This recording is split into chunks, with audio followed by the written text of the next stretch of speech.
বন্ধুরা, ভারতের সেনাবাহিনী নিজেদের গোলাবারুদের ওপর এমন কিছু রিপোর্টকে এখন প্রকাশ করেছে যেটাকে শোনার পরে আমাদের পড়শি কিন্তু পরে কিন্তু আগে আমাদের নিজেদের ঘরের ভেতরে অবস্থিত কিছু বসবাসকারী লোক আছে তারা আগে অবাক হবে, যারা ভারতের স্বদেশী অস্ত্রের ওপর প্রশ্নকে খাড়া করে। আসলে বন্ধুরা, ভারতের সেনা ঘোষণা করেছে যে ভারতের সেনাবাহিনী সামনের বছর কোনো রকম গোলাবারুদকে কিনবে না, যেটির মুখ্য উদ্দেশ্য এটাই যে স্বদেশী অস্ত্র আর গোলাবারুদকে বাড়ানো।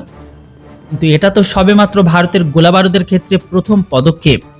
কিন্তু আর থেকেও বেশি কিছু চমকানোর মতো খবর এটাও আছে যে ভারতের 3টে সেনায় কম করে 175 রকমের গোলা বারুদকে ব্যবহার করে তারা। আর এই 175 রকমের গোলা বারুদের মধ্যে 150 রকমের গোলা বারুদ ভারত কিন্তু নিজেই স্বদেশীকরণ করে।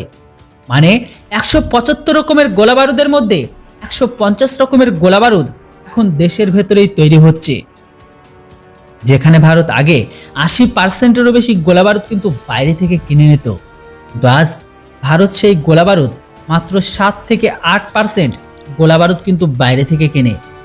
তাই আপনারা এখানে দেখলে বুঝতে পারবেন গোলাবারুদের ক্ষেত্রে ভারতের অনেক বড় উপলব্ধি আছে।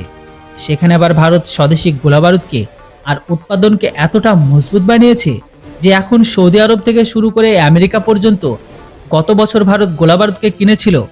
আমি আপনাদের এখানে বলে দিই যে গত বছর ফেব্রুয়ারি মাসে কানপুরে অবস্থিত এশিয়ার সব থেকে বড় গোলাবারুদ কমপ্লেক্সের উৎপাদন, যেটি থেকে আন্দাজ করা যায় যে ভারত গোলাবারুদ উৎপাদনের ক্ষেত্রে রাশিয়ার পরে ভারত দ্বিতীয় সব থেকে বড় উৎপাদনকারী হিসাবে দিকে এগিয়ে যাচ্ছে এখন।